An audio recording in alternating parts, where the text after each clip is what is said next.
you need to think about what is the totality of things people are doing, which are the specialized expert work for where their real skill lies, which are the sort of supporting tasks, and does exposure to either automation or new technologies, does it increase the expertise required and the specialization, in which case it may tend to raise wages, but actually make it harder for people to do it?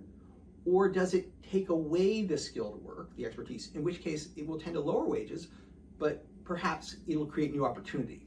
And Uber actually is a very good case in point, because taxi drivers, by and large, are not happy about Uber. It's created a lot more competition for them.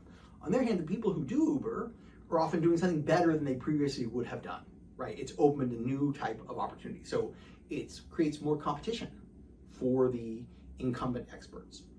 And so that's also part of the complexity. And what's interesting about this period is it's very possible that AI will change who can do certain types of work, right? Maybe will more people be able to do coding? Maybe more people will provide some medical services, some legal services, kitchen design, skilled repair.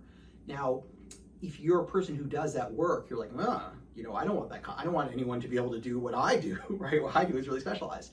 And that's real. That's a real form of competition. On the other hand, it may mean people who would have been doing something that was less valuable and for which was not as appealing an opportunity can all of a sudden do something that's more valuable.